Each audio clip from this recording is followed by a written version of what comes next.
Happy Thursday, my friend. GM. What a freaking week, man. Oh my God. Jesus Christ. It has been a very interesting week, to say the least. The market is going crazy. Everyone is cannibalizing each other. There are scams everywhere. I don't even know what to say about this week. Feels like ordinals are dead. Runes are starting to get in on this mimetic warfare, which is kind of interesting. We'll talk about that in a little bit. But first and foremost, just to note up at the top, right, Coinbase delisted Koval. Very unfortunate situation there. We still have no idea what the reason is. I'm been emailing back and forth with Coinbase support, and this conversation is not going anywhere. Hi, Jake. What can we have here? Let's do the. Hi, Jake. What can I help you with? Literally, yeah, Koval's been delisted. Can you tell me why? Yes, yeah. Koval's a token. Yes. It is not going anywhere. They put me with customer support. I literally had to get on a call, old school. I've been trying to figure out who to contact. Swapna contact does not work there anymore. We emailed our own old contact who had it listed. It also don't think works there. I'm hearing some pretty wild accusations and stuff. But I'm not going to comment on it until we figure out specifically what the issue is. I need to get in contact with Coinbase. If anyone knows someone there, please, please let us know. But until then, I'll cover a little bit more in our town hall next Thursday. There's a lot of discussion going on in our Discord. So if you're a Koval holder and want to engage in that conversation, then, by all means, go ahead. It's free and fair open space there. I know everyone's very upset about it, wants to vent. There's a bunch of name calling and stuff, but it is what it is. Yeah, I mean, I think the Discord you can get, you hinted towards this. We don't know we have no idea, right? We have no idea what they're using or why.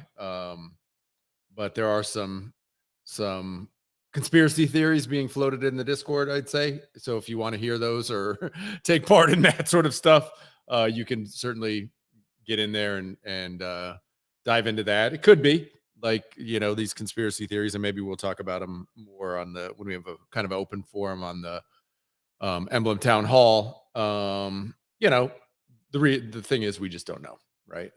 Certainly we haven't done anything to warrant this, but it's a private company. They can do whatever they want, right? And so hopefully maybe we'll get some better answers from Coinbase, but not too hopeful, I guess, after your first conversation with them. I literally had to pull Karen. I said, can you refer me to your manager? That was my last email. Manager? I pulled the manager card, guys. I need to speak to a manager. No, you don't understand, Jake. It's a token. We've delisted it. Can you tell me why? Because it's a token. It's an ERC token. Painful, but solid businesses and leaders, you let the dust settle, emotions settle, identify problems, and then have some solutions and go out and solve it. And that's what we're going to try to do here. But outside of that, it's been a kind of weird week. I feel like the market is somewhat dead, and because it's been chop-solidating for the last month and a half, the social side of it, the attention economy, is just absolutely cannibalizing itself. It's eating itself. It's wild. I mean, have you seen it's even coming over to the Bitcoin space? Have you seen this recently with all the people coming after Leo? Oh my God. I haven't seen much of it, but I did see a hilarious video where somebody chopped up in our space. There was a 1 second clip where Leo mentioned, I don't even know what it's, some rat, or is it, I don't know, the mice or whatever the fuck it is. Mhm. And they're like, we now know our enemy.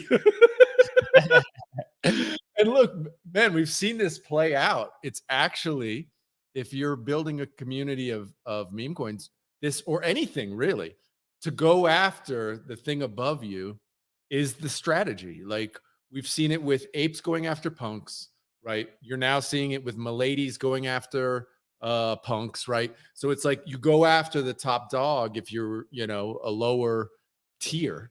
And this is the way to create this, like, generate engagement on X. It Mhm. works. And so we're seeing it. And I got to give it to him. That video was pretty good. Maybe I'll go find it and pin it up top. It was pretty funny, man. I don't know how Leo's kind of handling it or whatever, but I mean, if you look at it all as a social game, Mhm. uh, I wouldn't think he's really taking it personal. It's just a social game. That's People Leo people does a try good. to make him out as like a commie and stuff. I'm like, Oh, this one I'm gonna pull up here from Psycho Hamsters. I thought was my favorite like one so hamsters. far. That's it. Hamsters. Yeah. This one is my favorite so far. The other one, like, there's some of the other communities, they're just getting quite aggressive and making up lies, which is kind of unfortunate. But stuff like this I find quite hilarious. Yeah, that's it.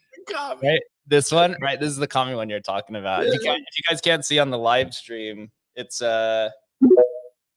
if you guys see on the live stream, it's American flag and then a commie flag. What is this? The Soviet Union, and it's Leo. So the American freedom one is like almost like a He-Man character, but it's obviously this hamster thing. Yeah. And below is Leo with like the hammer and sickle. Yeah, the one thing I'm gonna say, which some people are probably gonna get upset. I'm gonna say this, but some of the other communities that are bashing Leo, I'm actually quite surprised people don't know how to differentiate somebody who's promoting their business that has raised $2 million versus somebody who's kind of promoting a meme coin. Yeah. Let's see if I could find the post. I think it was like the one that really kicked it all off, which I find funny. I mean, at the end of the day, I guess Leo is in a little bit of a tough spot. This is the one right here, right? So is the Rune cat, this cat fight. And so I think Right. some of these communities, it's Billy. Which one is this one? I don't know. There's like That's the Billy one with the glasses. it seems there's like five or six different cats out now. Okay. I just have to say, through my own experience, I do think Billy is awesome. I think the glasses are great. Through my experience, cat coins, no matter if it's an NFT or a fungible token, are fucking cursed, dude. No matter what. Moon cats, cool cats, pudgy cats. People like dogs, bro. People like Dude, dogs. the dogs always go much higher. It is literally every single time. It is guaranteed. Yep. But I mean, this to me, when I looked at it, I didn't think of it as like trying to start a meme warfare. I was like, he just wants people to mint off of his platform. Sure. I don't know. Like, I was like, this guy's just promoting a business to make profits. At the end of the day, I don't know. But people, I mean, they know that, look, if they trigger Leo or get Leo to tweet about it, right? Obviously, he's got a huge platform now. And we even talked about it with what happened with the Bitcoin frogs back, a year some odd ago, where Leo was literally just showing how to like mint with whatever it was, Xverse or whatever. And people were like, yes, Leo endorses the frogs. Yeah. And it was like, I mean, he obviously wasn't, but communities use anything in this attention economy to try and, pump their bags. And as long as you understand this PvP nature of meme coins and memetics and stuff, you understand it. And, but sometimes it gets personal, and that's just like stupid, man. I've had to mute a few people and unfollow a few people just because once it gets personal like that, it's fun in games, but once you just start making outright lies to leverage your own gain, I find it, it's part of the game. Yeah. And, I just find it kind of disappointing, especially when it's people that I respect. But yeah, I mean, people calling him like a scammer and stuff. It's like, dude, what are you talking about, bro? It's like the dude literally, like, ordinals are what it's today in large part because of Leo and TO. I mean, it's like, come on. Have some fucking, these guys have grinded for 18 months. I mean, Jesus Christ. I don't know. Yeah, it's not like he's dumping tokens on people. It's crazy. You know, Ansem had a good tweet. I'm trying to find it. It was like yesterday or the other day where he was saying that he had to, I can't find it, but he was saying that he had to accept reality of the situation of all the negative FUD and like all the negative comments against him is people actually profiting off of it because Totally. Because you can make money off of, you know, Twitter paying you or pumping your coin. And so he's like, you know, this new reality that I have to accept is that, you know, some of these people actually don't hate me. They're just creating engagement to pump their own bags. And so people are profiting. He said, like, in his little kind of like close atmosphere. And this is just the case with most celebrities in general, right? When you get the paparazzi around you, people are trying to profit off of whatever it is, profit off your likeness, profit off your relationship, profit off of, you know, just being in the kind of atmosphere of it. And now that's kind of starting to make its way to meme coins specifically. Totally. And we love, I mean, as a society, there's something ingrained. Maybe it's just human nature where we like to chop down top dogs, right? It's just, we do that. Build them up and chop them down. I mean, this is like favorite human pastime, right? And so, yeah, Leo's certainly getting a taste of it. It's, but, you know. He's done a good job at it. I mean, you know, when we were back in the historical NFT days, some of the scamming kind of call outs was definitely warranted, but he did face it. Like, man, remember he did the historical NFT emergency spaces that lasted like 8 hours. He just drilled by everybody. It had like over 1,000 people in the space at one point. I remember Paul was just like sitting there drilling him for like an hour. It's so funny though. It's almost like quaint now. Like comparing that, like historical NFTs or whatever, to like what's happened with, you know, DJT over the last week, and that sort of thing. It's just, it's like we were dwarfed in comparison to what's happening now. This is like, we are in meme coin super cycle. You know, the interest in the DJT token and Martin I mean, it was like a 6-hour space he was on last night. And then you see the cascading effects of like people roasting, I don't know, Frank, because Frank's up there like, dude, can we get Barron to just tweet about this to, you know, get us to $1 billion? And people are like, I'm unfollowing Frank now. That was a terrible take. It's like, dude, go fuck yourself, man. This is so what are you talking about? You know? So I put this tweet out last night, and is just what I noticed, and I was like, you know, if meme coins are considered attention coins, this is kind of what I see.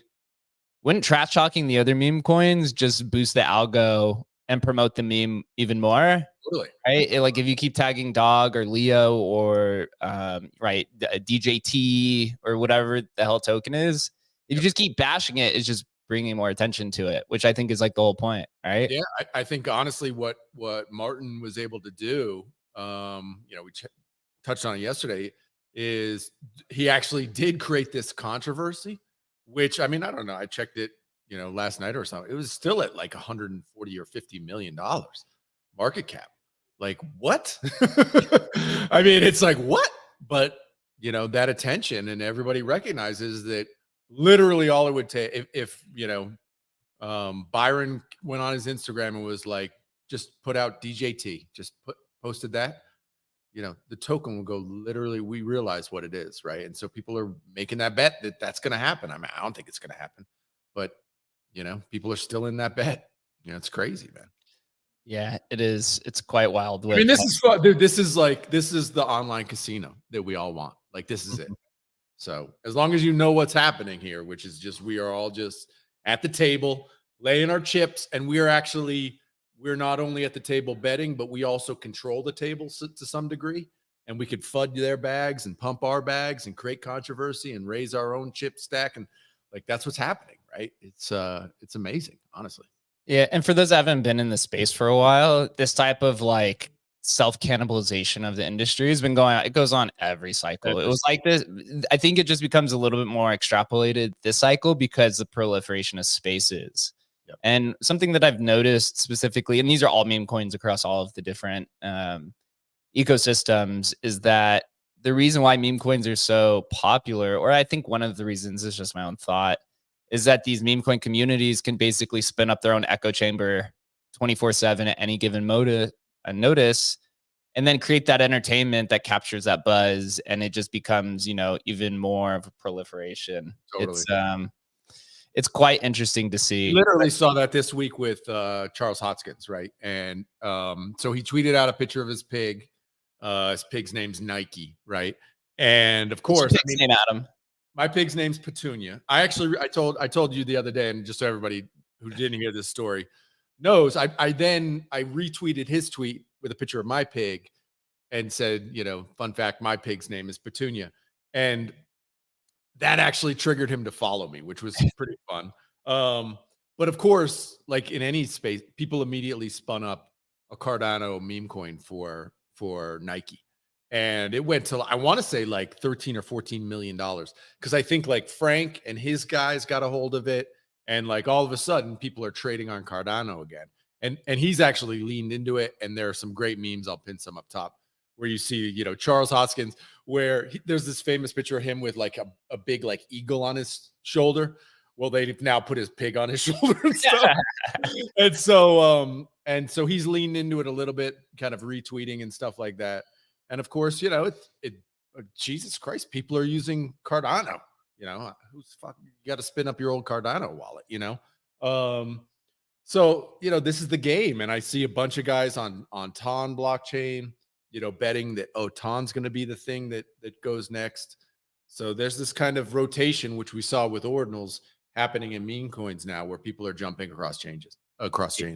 Yeah, I got to say, everyone's eating each other alive. It is a little bit entertaining. It makes me wonder how long this goes on for, and when do we finally shift back to utility tokens? I'm starting to get tired of this. What do you think it Smokes? Oh, I was gonna say, it's just funny how we're talking about these tokens that don't have their own chain, that are like at 200 million market cap, 300 million, while we have this sleeping giant, Bell's coin, Adam's baby, and that's at 5 million market cap and it has its own chain. And it's just crazy thinking how, tokens are that big. So just imagine how big that will be one day. Yeah, you do bring up an interesting point, right? So we could put Bell's coin and Dogecoin as, layer one proof of work chains that are specifically meme coins, where they could build their own ecosystem. I think with Bell's coin, I don't think the social capital is accrued enough to, kind of have that like meme coin takeoff. Although it's there, you got to build it. Whereas like on, Solana, ETH, and Bitcoin, there's been communities on these chains for, years, and Bitcoin 14 years. So it's a little bit easier to get, these attention tokens taken off because there's already a lot of accrued attention there. Totally. Although I know Bell's coin has been, picking up, and Bitmain just had their conference out here in Las Vegas where I live, and it seemed to be pretty successful. I saw some of the Bitcoiners there. I know Adam was invited to the last Bitmain one.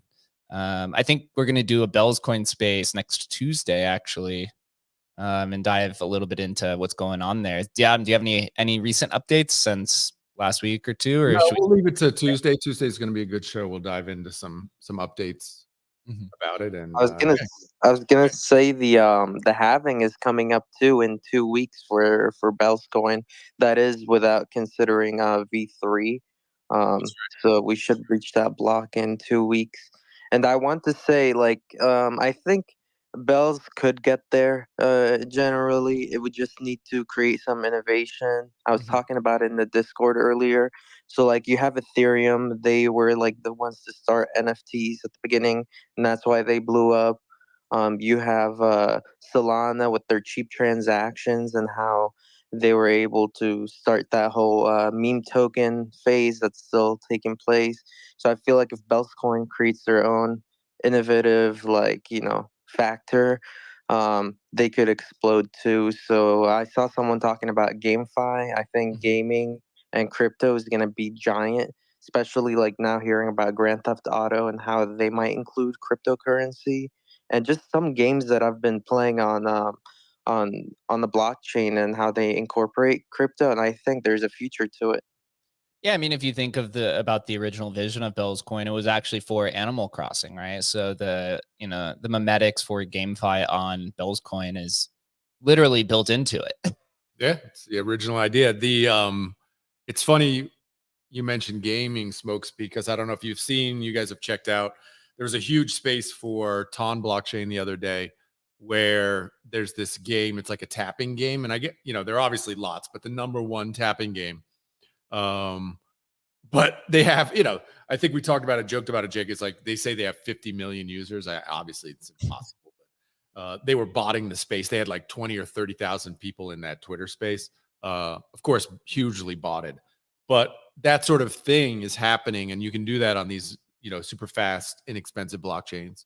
And I think we saw it last cycle there was like a walking game. You remember that? I think it was on Solana, where if you walked, you got tokens. And I think there are lots of opportunities like that, Smokes. And if you have something, have an idea or whatever, like I encourage you to lean into it. And because yes, I do believe, and I've talked about it a bunch, I do believe an innovation needs to happen, and it's really hard to do. But all these chains are chasing this, like getting the next hot thing that kind of pops off. That's the thing that brings the attention to the chains, and that's the thing that brings value to the underlying chain itself. Like there's a reason Solana's gone from $8 to $150 this cycle. And that's because meme coins have exploded. So attention's moved to Solana. So, will Bell's going to have that? It's unlikely because every chain is wanting this to happen. But if something like that does make an impact, that would be, that might move the market cap above $5 million. So you can buy the whole chain for $5 million, Jake. Imagine that, bro. So we do have some new news here. Actually, speaking of attention coins, and the top one on Runes, there's a new listing for Dog Going to the Moon on a very popular exchange. KuCoin Futures is getting listed. It is perpetuals though. It says that get ready for the launch of Dog. This was just announced about 30 minutes ago. Get ready for the launch of Dog USDT margined perpetual contract in the degen zone. They put that in bold on June 25th. What's today? What's the degen zone? What does that mean? Is that like a special spot on their website or something? Supporting 1 to 8x leverage. Oh, you could get, they're bringing leverage to Dog. This is gonna I need to get in there. This is amazing, man. Adam's like, when pumped out fun dog coin. Dude, you guys want to see Adam's gonna be homeless in about a week. So this is an interesting kind of point here. Leo was talking about this recently. Since Dog is this free and fair mint or airdrop, they're not paying these listing fees. And for those that don't know, these listing fees I've seen anywhere from $50,000 upwards to $1 million. Yep. Right. So these listing fees can be quite astronomical. So if you're ever like winning a team to get a listing, like it takes a lot of money unless you're really connected. So there's a variety of ways to get a spot market. That's what everyone wants. You want a spot market so that you can literally deposit your dog and buy and sell. These are more leverage trading, right? You're taking out a loan or a margined loan and then going long or short, right? But one of the ways that these exchanges can do this is that they open up perps and then they make fees off people trading the perps. And then they take that allocation, give it to a market maker, and then go acquire Dog on the open market and then open up spot trading. Because spot trading, I believe, is a little bit more profitable from the perp side, because not everyone's a degen leverage trader. Most people are holding spot at the time. So this is one way to go about it. So congrats to the Dog community on KuCoin Futures. I think the next you'd want is spot. So cool announcement there. Shout out to the Dog team. One topic I want to talk about actually, which was earlier this week, was Counterparty 2.0. I mean, we had Adam on, what was that, like 2 weeks ago or something like that? And we've known about, PSBT support, and this is what everyone was excited about. I didn't know how it was going to be implemented, which I actually thought was quite interesting. I also think, is it Derp that's working with them on the back end, right? Derp's like a pretty gigabrain type person. So basically how Counterparty 2.0 is going to work with PSBT support is they're taking the the counterparty token, and then you'll have an option to basically attach it to a UTXO. And this is optional; it's not forced. And then the counterparty token will live on the UTXO, and then this is where you'll trade on like Magic Eden or Emblem markets or whatever it is, trading these UTXOs back and forth with the counterparty token. There's a lot of positives to this. I do think there are some downsides, or at least not negatives, but maybe some limitations to this as well.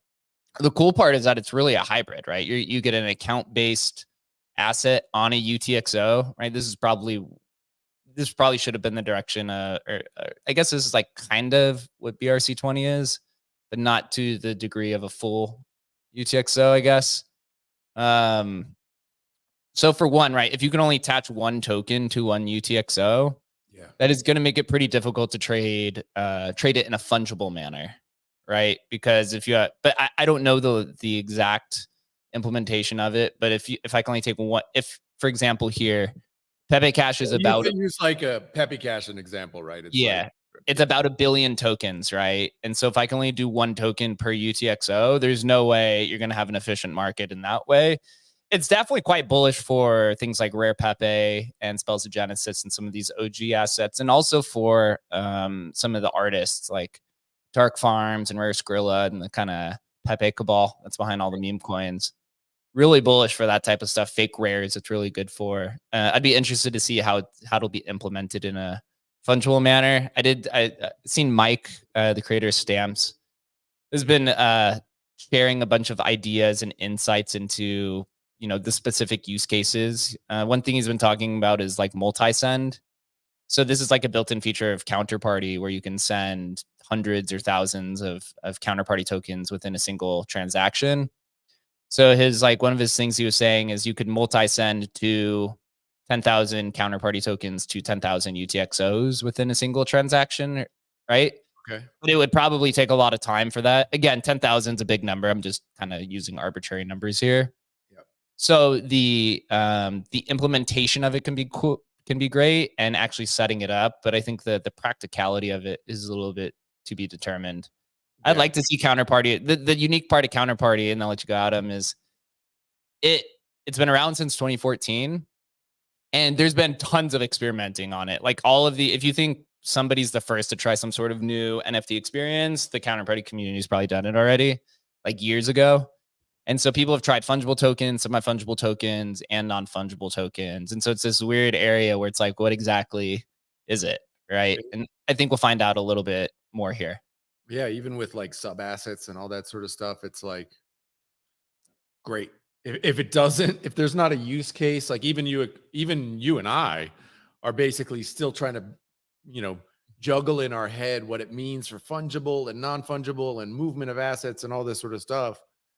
It's like if somebody in that community can't create or make it simple, drop dead simple, where this is how it works, and this is why I'd want to use it, and this is how I can make money.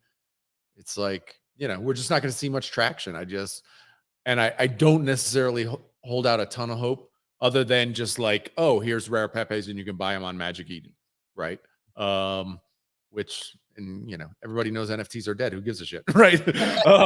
Not to say they won't come back, and not to say that that's nice, but unless there's something new and interesting, kind of like with Bell's Coin, it's like, it is what it is. It's there, but it has no attention.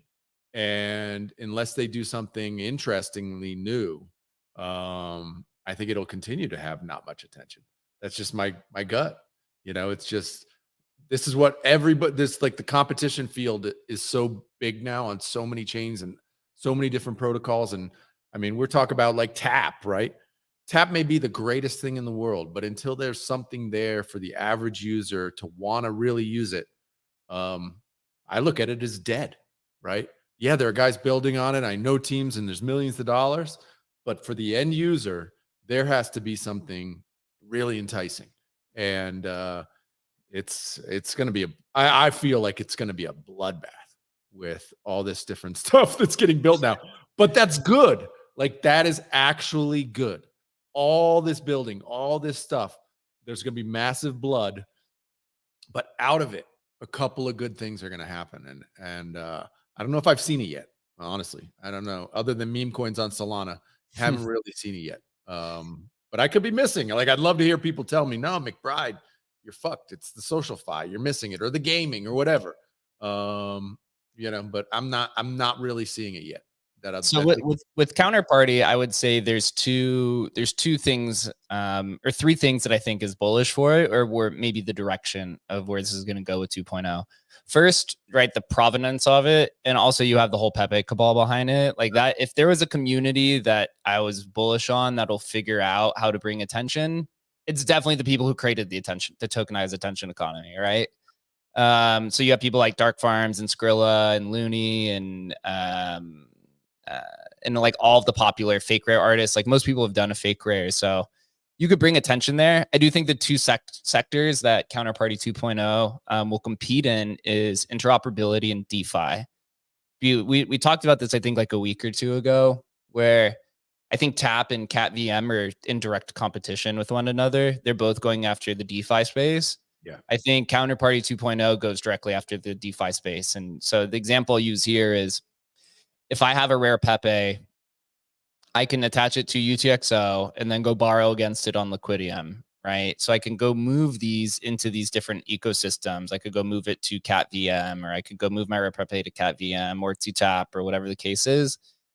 Will it work? I don't know, right? It depends on the liquidity. People still will vault their ordinals and go borrow on Arcade because there's much more liquidity there. Or maybe it's just there's more people in that space who are interested in DeFi. We still don't know if people are interested in DeFi on Bitcoin. It's still largely an underexplored, right? There's a possibility we build all this stuff and people are just like, I'd rather just hold my Bitcoin and do nothing, right? Or just trade runes all day.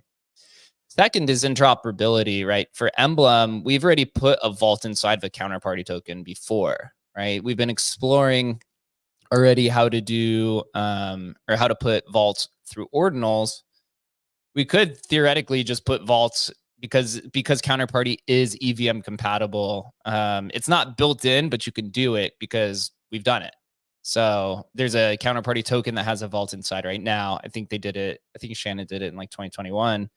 So I could put a vault inside of a Counterparty token, attach it to UTXO, and then I could just go trade CryptoPunks on, or go borrow against CryptoPunks on Liquidium, or go sell them on Magic Eden or Emblem markets or whatever the case is. So there's a lot of optionality there, but if there's any community that's probably the best at experimentation, it's on Bitcoin, it's definitely the Counterparty people for sure. Yep. And you also have Mike, so you have stamps on there as well. And I was seeing some interesting components of saying, right, you can secure your stamp on a UTXO, or you can do these like hyper blends of rare sats and Counterparty tokens, or stamps and rare sats, or right, some of these like kind of unique aspects to it with some sort of creativity. So it'll be interesting. I'm wondering how the interface is going to look. Like, how's it going to be? Like, is it going to be like putting in a vault, like what we do, where it's like, oh, now it's attached to a UTXO, now it's in my Xverse app? It's going to be interesting to see how this all kind of works together, and kind of the ecosystem that gets built around it. I don't know. It's going to be, it's wild to think about. Certainly an opportunity. And you're right there. The attention economy, those OG Rare Pepe guys, they can bring it. So yeah, they got it. I mean, they're the ones that are behind a lot of these popular memes on Solana. Yeah, it's totally, the ball is real, bro. It's real. They hide in silence, kind of, or they hide in memes, I guess would be the kind of right way. We haven't heard from Chris, so man, Chris, I would love to hear your opinion on the state of the market. Are we going to chop solidate for another few months? Is the attention economy going to cannibalize itself? Is magic internet money going to come in and save runes and bring the market back up? What's your overall perspective on everything right now? What's good? Yeah, sorry, just getting caught up on the day, but I mean, Sailor filled 700-800 million. The market didn't move at all. That's not a very good sign. So the fact that he's pretty much already kind of finished being the solo buyer in the market, so it looks like we're probably in for a couple more months of just kind of sideways. I did see that the German government, that's what I was just looking into, was selling like 150 million I don't know how they acquired so much Bitcoin. So I was just kind of following Arkham at the moment and looking through some of their transactions. But lastly, DJT is the other hottest thing in the market. It's just a crazy kind of what an episode to follow between Martin Shkreli and the rest of basically him versus all of CT. Yeah. But I mean, what a storyline, right? I mean, this is, in my opinion, it's kind of like the most connected to Trump coin that you can possibly get. There's no doubt that Barron was somewhat involved there. I mean, and like you guys kind of mentioned earlier, this is all the attention economy, and all of this just kind of adds to the lore of whatever that token is going to be in the future. So I think we're at a pretty interesting point. We've been saying this for months, but I wish there was something more exciting than meme coins going on. But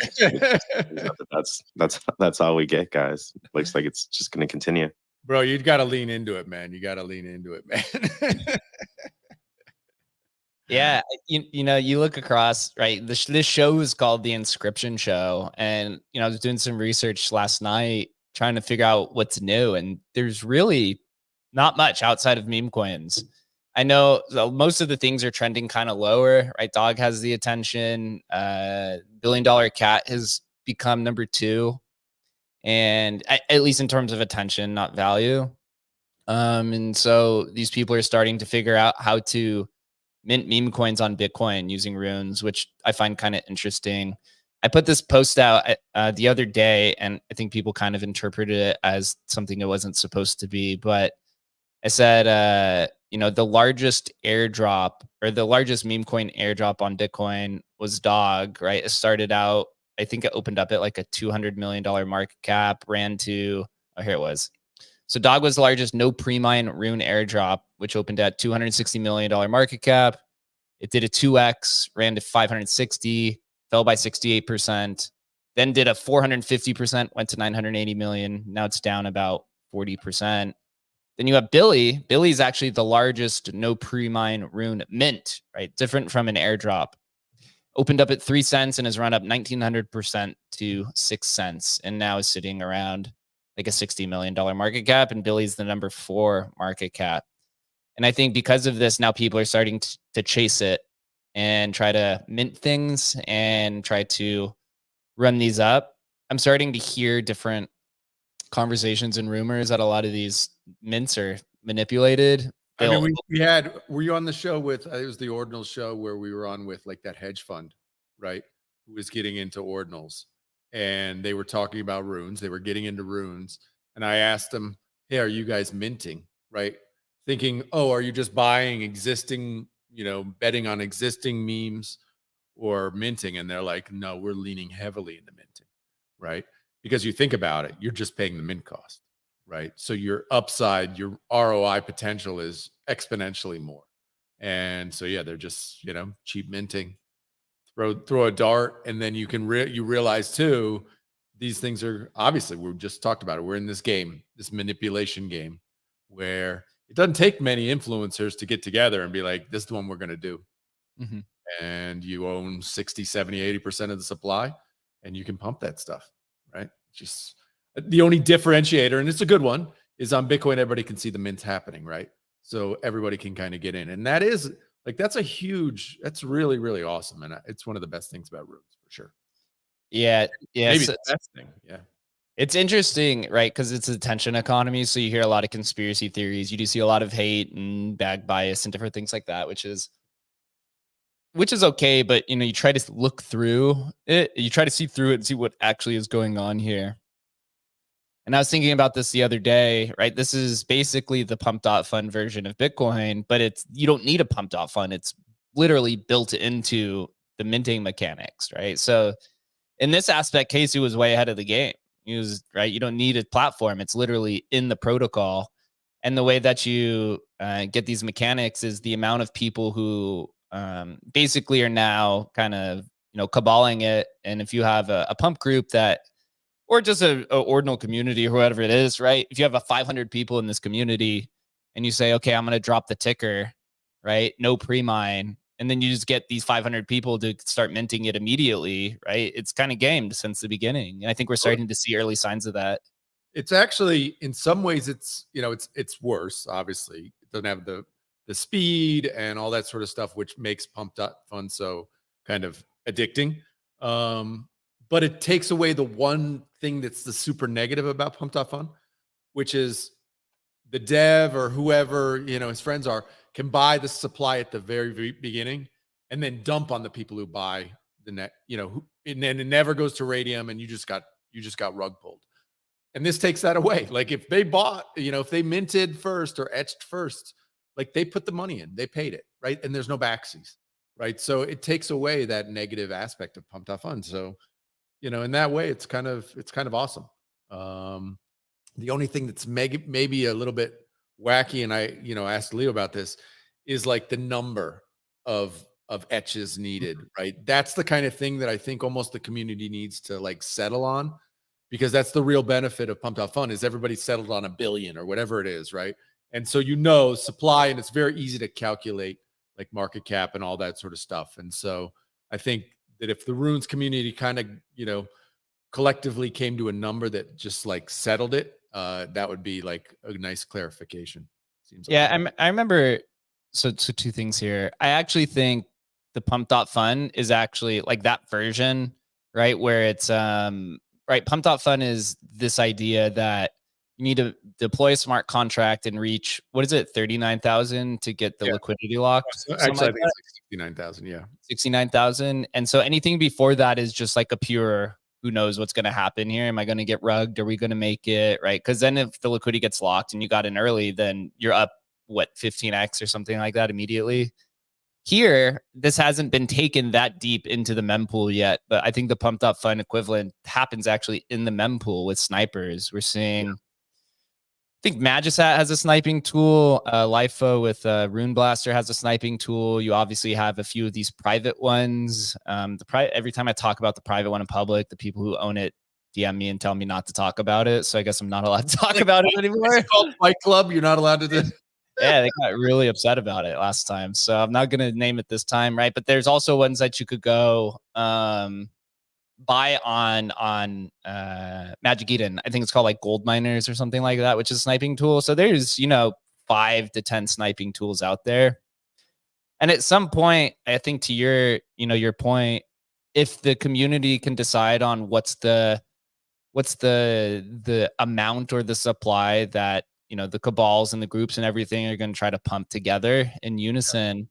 Once that's decided on, then it's going to get taken to the mempool, because, you know, at this point, it's how do you decide what's going to be the hot ticker, or how do you decide like what to mint? Really, there's got to be some sort of like social agreement there, right? Or somebody just builds a platform and says, okay, there's only mint of 10,000 supply or 100,000, right? And then you're going to use my platform as the curator of meme coin minting of some capacity. And then so if you decide on that of 10,000, right, and you have 2,000 people trying to mint this through your platform, then you're just going to have people trying to snipe it in the mempool, and you just see this like continual reconfiguration of the UTXO for people trying to take it over. I think that's kind of fun, honestly. It's kind of interesting, right? Am I going to get it? Am I not? To race against the miners to get it, right? Because at that point, once the UTXO is confirmed, right, that'd be kind of the equivalent of locking the liquidity at that point. So I think that's kind of where all this is going. At least we're just kind of in the early stages of that. Until then, I would just be, I'm just saying, and this could be completely not true. This is just from my perspective. I'm not minting. I'm just observing. Yeah, me neither. I just haven't really found. I honestly just find more interest in the utility side of things, but I'm seeing signs of things starting to get gamed pretty early. Oh yeah.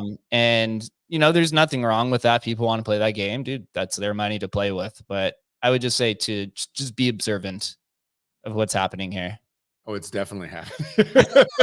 I mean, there's zero question. This is what's happening, right? And yeah, I mean, it seems a little bit, you know, it is more fair on Runes in that it's more transparent. Pump.Fun is just, it's rug fest. I would never buy a, like, I can't imagine buying anything on Pump.Fun anymore, right? It's just, it's all rugs.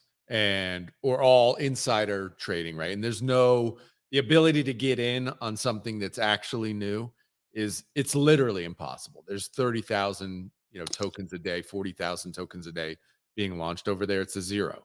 So I think Runes in that way, there is like if you want to play in that game, Runes is a way where there's still some fairness there where you could get in. So, if you did want to mint and, try throwing darts at the wall, blindfolded, it seems that way. And you can actually, if you can kind of sense out a cabal play happening, right?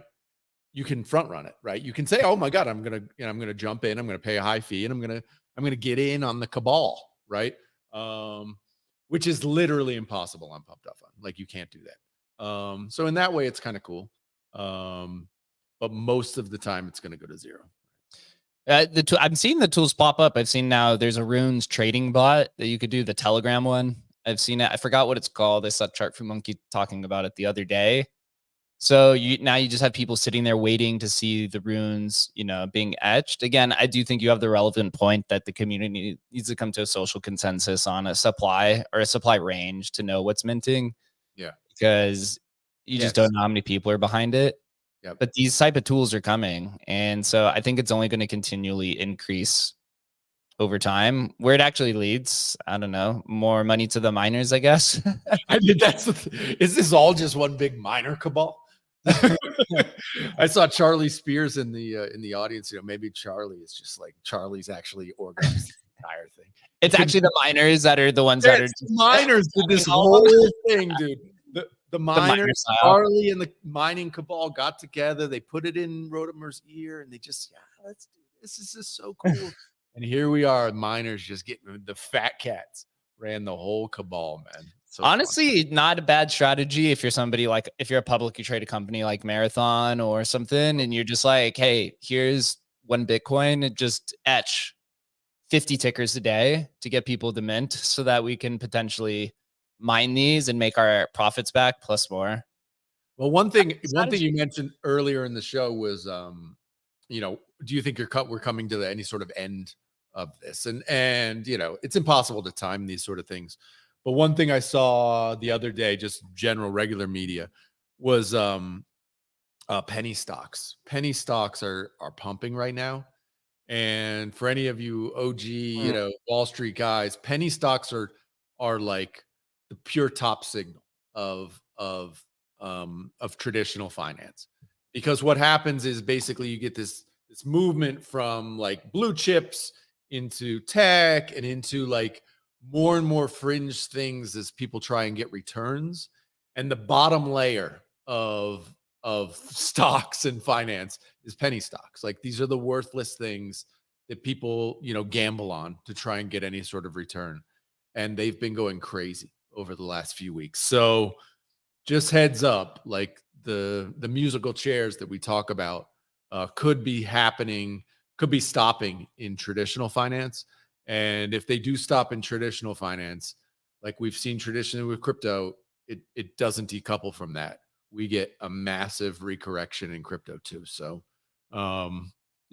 just something to keep in mind.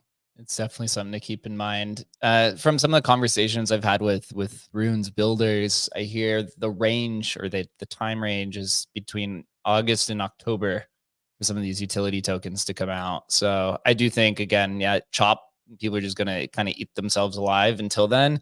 The whole point of crypto, honestly, is just to survive. If you could just make it to the next run, right, then you're good. It's just don't lose your whole bag. That's the key, bro. Yeah, don't lose the whole bag. Make sure you don't blow your load before the party's here. There's kind of two things that I think the Runes community needs to figure out together, which is also, I think, an opportunity for builders. I think Magic Eden's also attacking both of these, and Ordinal's Wallet had a kind of a good post, I think it was yesterday, saying there's one centralized marketplace that's probably going to commoditize the entire Ordinals and Runes ecosystem. Is this a good or bad thing? We talked about this with Leo as well, right? How they centralize all of the metadata for all these collections, which makes it impossible for people to build. And it's not to like the builder's fault. I mean, it's their competitive advantage in the market, so I don't blame them for doing it. But for people who are trying to get into the market, it makes it very tough to build, right? When we added ordinal support for the like 30 collections, I had to literally go to the individual teams and ask them for their metadata, their traits and stuff. And they were like, yeah, we gave it to Magic Eden. And I was like, they don't share it with anybody. We don't. And they're like, oh, well, we don't have it anymore. And I'm like, well, fuck, there goes that idea, right? It makes it pretty tough. But so the two things that need to be solved, which I think is a good opportunity for people. One is UTXO splitting. Right? Like the splitting your runes, for example. The people who are making a lot of money are the ones who are splitting it up pretty small, like these big stacks, and then just leverage or just like selling small amounts on the way up. This is what you do in meme coins as well. Like if you look at like D's and some of these people who post their meme coin trades, there's literally like 1,000 sells like throughout the history of the chart. You want to do this with runes and you have to split it up. People aren't figuring it out. And so there's this like manipulative practice, which is very similar to spoof bidding. If you're familiar with order book trading, where you have a whale or somebody come in and they'll brick, I'll use Dog as an example. Somebody came in and bricked a $350,000 USD value of one single dog order. And so because of this, people then will start listing low. But because it's unlike BRC20 where you have to pay an inscription cost to list, they just literally delist it and then they'll come in and just sweep the floor and, move the floor back up or down. So there is some manipulative practices that are happening and this needs to be figured out. Although every market is gamed in its kind of own way. It's just figuring out what the edge is. And then number two, actually, I think is a little bit more important is this market cap versus FTV issue that's happening. And I'll use two examples, and this isn't an attack on them. This is just kind of the existence of commentary on observations. So like BAMP of Nakamoto dollar, right? BMK, which is the number 2 rune. The circulating supply is only 6.25, right? The other 93% or so is pre-mined, and they're very aware of this, right? They publicize it, but this doesn't show up on the on like Magic Eden, right? That it's the full FDV of all these tokens. And so it's a little bit tough to gauge, how many people are participating in this. And yes, people are aware, but it's not showing up in the charts. And so there's this question of, do we need to list the market cap of these runes, or do you just go with FDV? And I was having a conversation on Twitter with, I think his name's Gnarl Magic. He's like the head of the Bitcoin sector for Magic Eden. He was saying, which I agree with him. He's like, there's no straightforward solution to this because there's no smart contracts. So there's so many variables to it. It's really a trust me bro situation of, the distribution. So we'll use, BAMP again today. So they've pre-mined 96% or so, right? Roughly. They're going to do some sort of emittance where you stake your NUSD and then you get the emittance of BMK. So let's say they have 1,000, right? They have 1,000 people who are staking NUSD. And so 1,000 people are going to be receiving rewards. Well, there's no smart contract to auto update the market cap as these are emitted, right? So it's like, what are they sending a carrier pigeon to Magic Eden saying this is the update, right, of the circulating supply? So there's no straightforward solution to this, but I do think it leaves a big opportunity. There is a straightforward solution. It's called Ethereum. So I think it leaves a big opportunity for a marketplace or somebody to come in and create their own quote unquote rune standard, right? Or maybe runes needs a improvement proposal kind of system, like an RIP number 1, right? To figure it out. But I've seen this start causing a lot of animosity on the timeline of people fudding certain tokens saying, this is the circulating supply. Like I think the Lobo Dog, they've updated it on coin market cap. I think there's only like 70% circulating. The other 30% is for their staking program or whatever. But again, that's still a trust me bro situation. Totally. And again, right? So what, do they have to tell coin market cap every time whenever they, give rewards or do airdrops or things like that? It's a little bit complicated. Yes, you can note the pre-mine. And so you could essentially just bake into something like Magic Eden where you just cut out the pre-mine, right? But that's not the whole story to it. And yeah, I think it's causing some confusion. I honestly don't know the right answer to this, right? Do you just go with FTV like Magic Eden does, or do you try to modernize it like literally stocks and like how, you know, all these other cryptocurrencies trade, where it's the circulating supply is what's calculated into the market cap and not the FTV. Yeah. What do you think? I think I stay away from that type of token, man. There's way too much risk, man. I mean, it seems sketch to me and highly manipulative. I mean, the moment what I buy, it was the Satoshi Nakamoto one, right? When on the day of the launch of Runes, and I was, you know, just aping into stuff like everybody. And it was like, oh, Satoshi Nakamoto, oh, they have a 20% pre-mine. I was like, sell, I'm out, right? I don't want any part of that, right? I'm just not interested in it. But I know people who are, and like we realize that, you know, the insider cabals that can work when they do own a certain percentage of the tokens can work in your favor.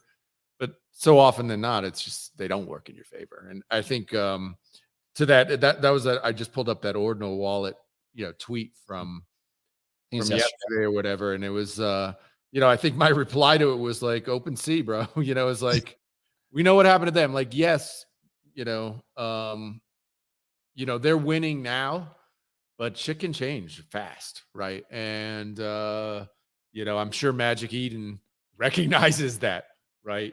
And they're moving fast and hard to try and, you know, dominate, become even more of a monopoly, because they recognize that all it takes is one nimble team to build something more interesting and people fucking move. So, you know, they have a head start now, and they made some really smart moves being multi-chain.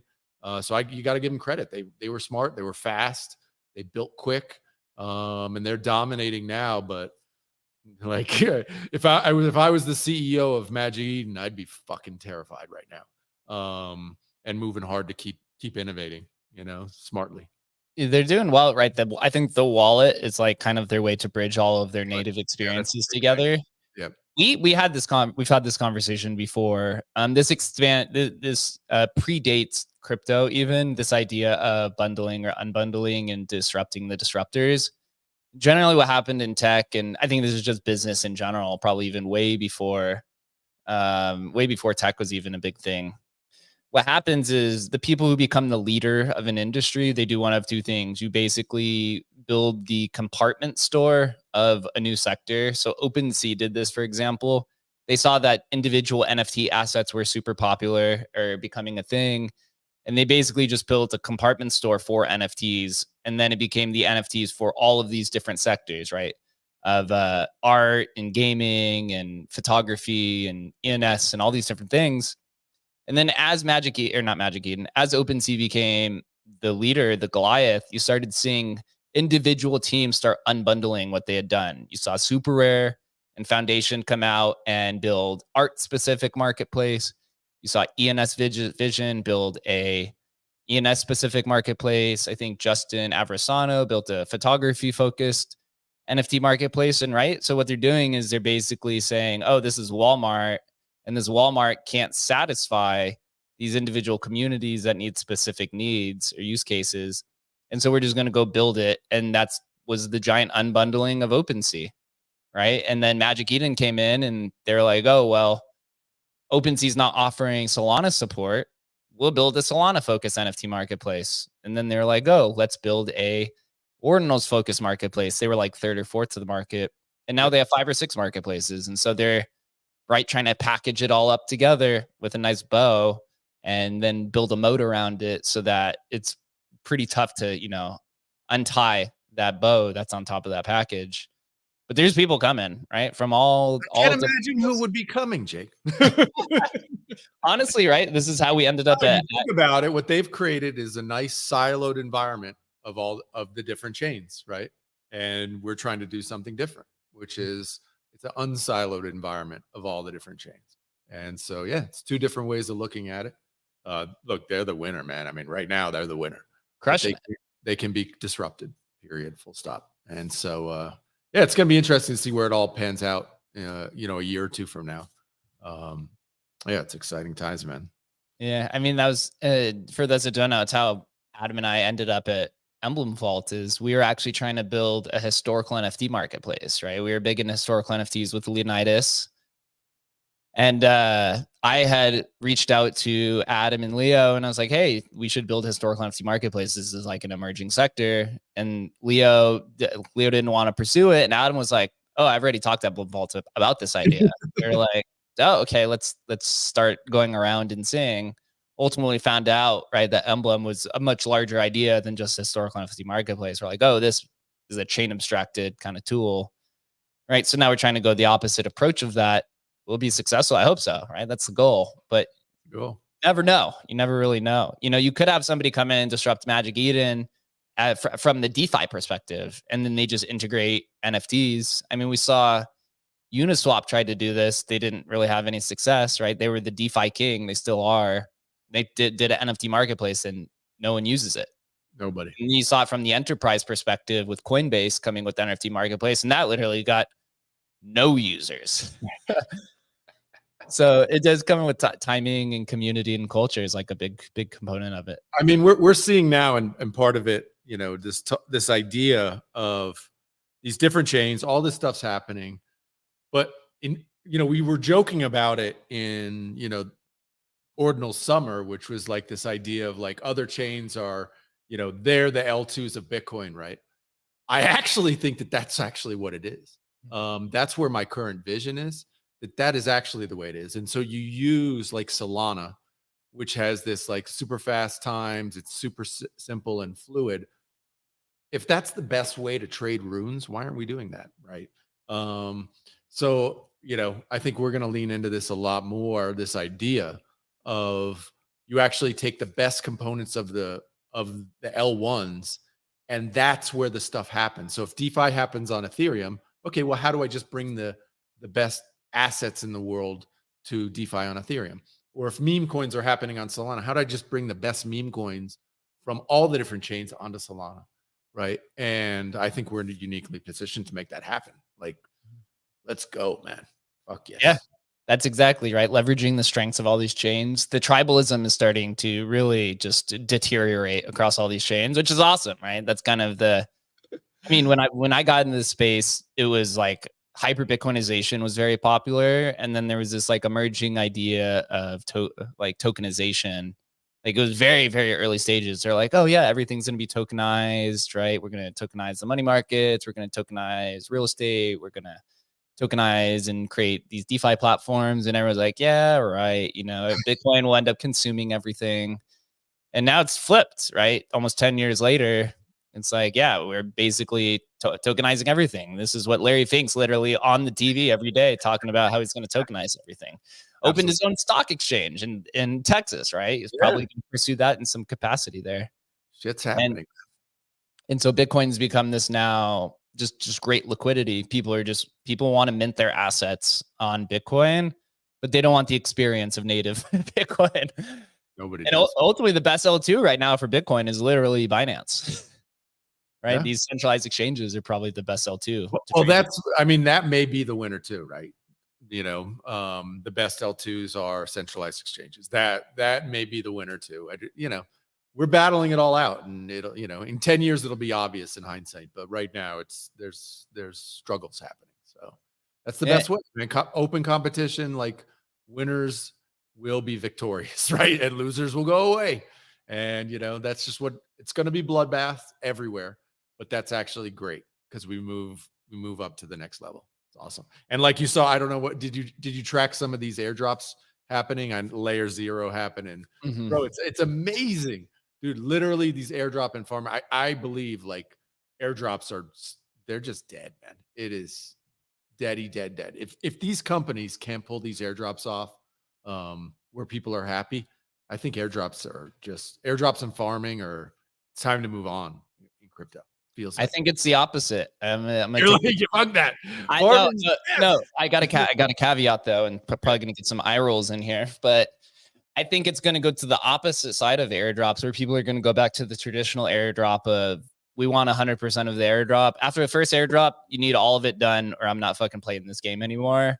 right? This is why I think Dog's going to be the one leading that. And actually the Runes community is really following this, where you do the whole airdrop in one go. Everyone's got it 100% of the supply distributed, minus the team allocation if there's a team.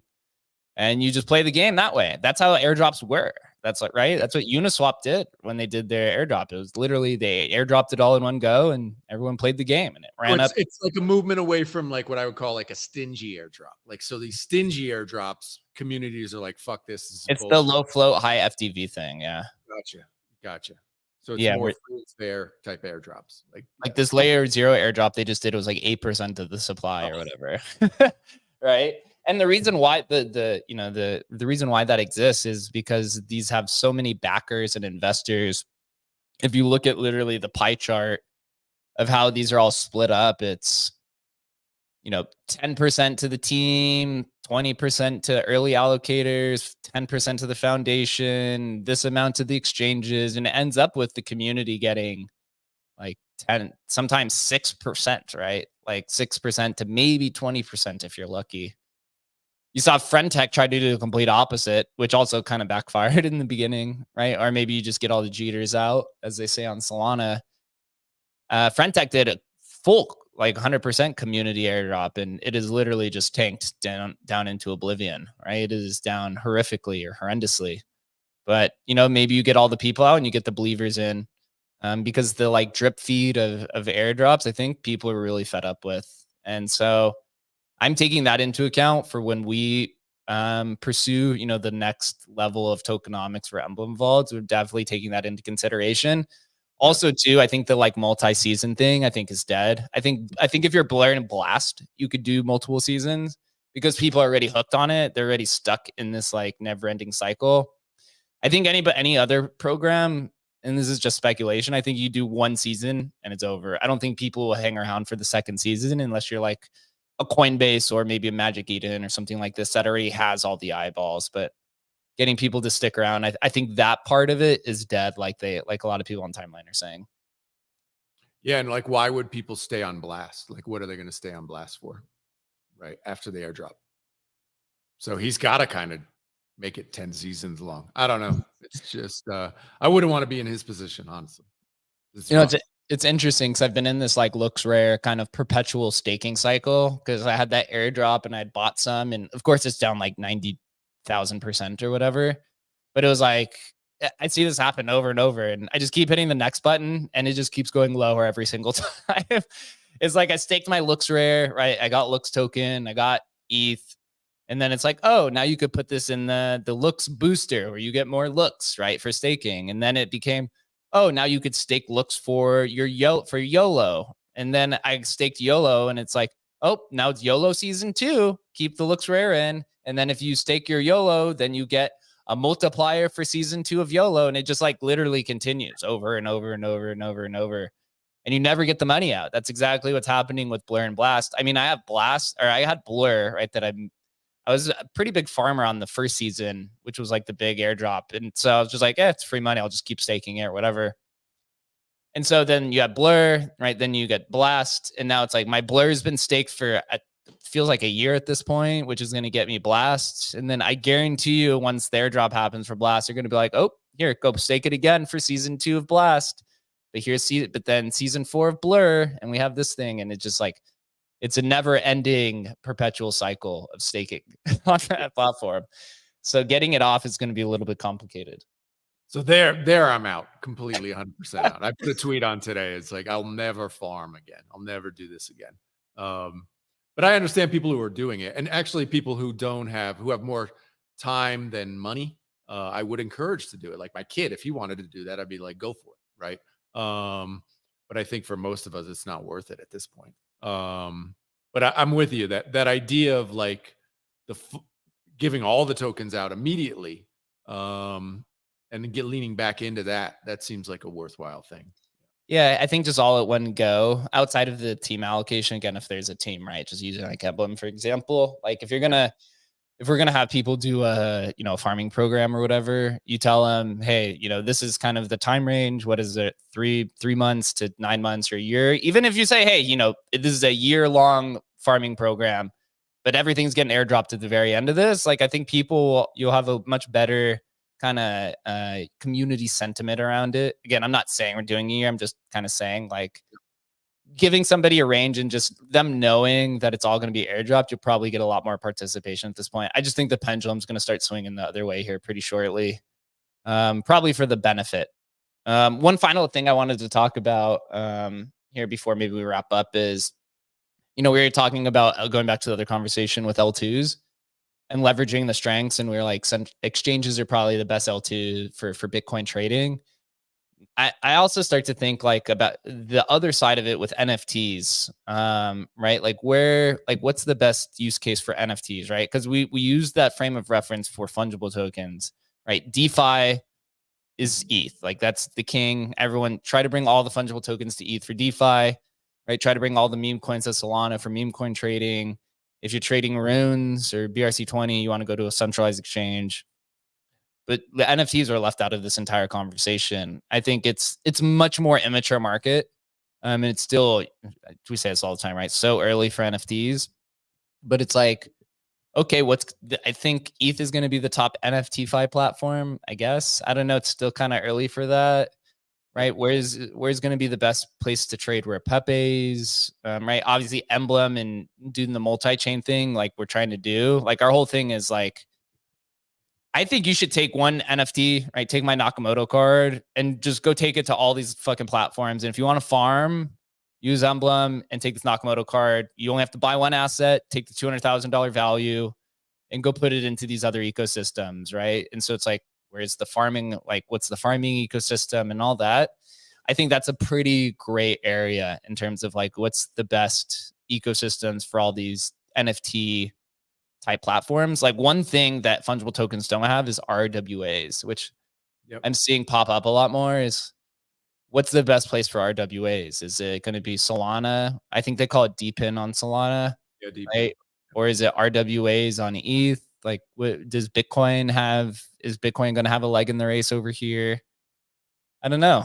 It's kind of interesting to think about it. And the RWA team reach out to me to come on their show and ask. They're like, "What's Emblem's RWA position?" I was like, "I don't know. It's kind of still open, right? Like, okay, I'll take your Pokemon card to all these other chains. I don't know if there's utility there, but I don't know. Largely underexplored area." Yeah, I think in the way that I mean, we kind of don't even, or at least I don't see it on my timeline anymore. But what Merlin was able to do by kind of locking up assets, I think that still has potential with NFTs, and nobody, certainly on ETH, has leaned into that. And I think there's some potential there to do something interesting because there's all these NFTs. Like obviously, people have these huge bags of NFTs sitting there on Ethereum, and nobody's doing anything interesting with them. Mm-hmm. And I think something along the lines of what Merlin did could be done on Ethereum and would create a lot of excitement. I did try to reach out to Pac-Man. I think I told you, and hit him up on the timeline, a bunch of stuff. I got zero response from him, but I think like he's smart enough to do something like Merlin did on Blast, which would be really exciting. Like imagine if people locked up, their Bored Apes, their CryptoPunks, Pudgy Penguins, and locked it up on Blast for rewards. Something like that would be really interesting and exciting. Obviously, Emblem can make that happen. But something like that, I think, is a potential and a possibility of like a staking program for NFTs, which could be really cool. And obviously, Merlin got a lot of traction from that. Tons. It's like 3 billion or something. Yeah, it works. Like that idea works. And I've talked to the Facet guys about it too, because I think, something connected, with Ethereum, it could really work. But again, this shit takes building and vision and marketing and, so that's why I'm like, Pac-Man's perfect for it because that dude can make it happen. But yeah, it's got to be done, man. Yeah, it's interesting. Kind of the direction of all of it. It's still, it's so early. Bro, if anybody knows Pac-Man, come on, please. We try to get in contact with them so much. Imagine the you think about Friendtech or anything on Blast, like what they've done with Fantasy Top or whatever, could pale in comparison to if you were getting some sort of reward for locking up your apes and your punks and your penguins and your down the list, every NFT. It could get crazy. any value that I could accrue for my NFTs would be massive on the timeline. People would go crazy with it.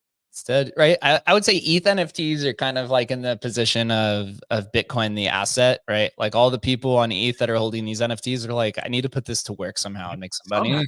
Just like the ancient Bitcoin whales, as Udi says, right? They want to put their Bitcoin to work some way. Yep. For ETH, that's probably the same idea, right? All these guys are punks that they're like, how do I make money off of this without selling? No one's buying these. And I think also people are coming to the realization that, not a lot of people want to pay $50,000 for a JPEG. The majority of people, right? We're a little speculative bubble at the time. Just a little bit. Just a little bit. Yeah, it'll be fun. And we'll see what happens. So a lot of things to consider as we move forward here. Just for all those that are listening, don't let the tension cannibalize you. Just got to make it to the end of summer, I think, right? That's kind of my speculation. And once the market picks back up, we'll have a lot of fun. But I'm seeing, there's probably going to be a handful of people that are just going to exit, quit, and just leave over the next few months. And I've seen this happen for 8 years. This is nothing new. This is nothing new. Just the content is being streamed through Spaces now. The year before that, it was Twitter. And I got into it in 2017, and all the conversation was on Reddit and Bitcoin Talk for the majority, but people were still banging their head against the wall trying to tear each other apart. So it's nothing new. This is just a consolidation period in the middle of a bull market. Absolutely. Yeah. Just the timeline. Do not pay attention to, oh my God, it's insider cabal. It's this. We're getting rug pulled by the insiders and stuff. Bro, it's literally the same narrative churning again and again and again. Don't, be wise with your money. Try not to lose it all. And survive. I mean, we are in a bull run, believe it or not. Survive, guys, survive. And also, if you're in the crowd, please follow the Emblem account. I've been teasing out a lot about Emblem markets. I had a call yesterday, and we're probably a week or two away. Pretty shortly, and then we're gonna have beta launched, and then we could start to begin living out, right, what we just talked about with taking NFTs to the chain, so you can start putting your NFTs to work. So please follow that for all of the updates. If you don't know, Adam, myself, and Chris who work at Emblem Vault, the leading cross-chain NFT protocol in the industry. We host this show Tuesday through Thursday at 11:30 a.m. Eastern time, covering everything from ordinals, runes, stamps, counterparty, Bell's coin, Inscriptions, all of that stuff. Yesterday, we had a great conversation with Ghosty Cash, who's now building on the TAP protocol. The day before that, we had Leonidas on. Had 5,000 people in this space, and we saw Leo getting screenshotted and some of the comments about killing hamsters and stuff. And now he's a communist apparently from that show.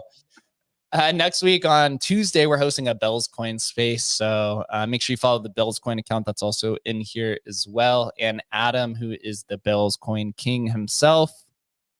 The rest of the week, we will announce as we move forward. So we got to schedule that Wednesday show. As we said, enjoy your weekend. Make sure that you do not chop yourself to death. If you're going to get angry at the timeline, just know that it's a lot of people just gaming the system for your attention. Be safe out there, and we'll be back next Tuesday at 11:30 a.m. Eastern time. Until then, be safe, Bitcoin on, and chop up your runes, split them, and do everyone a favor. See ya.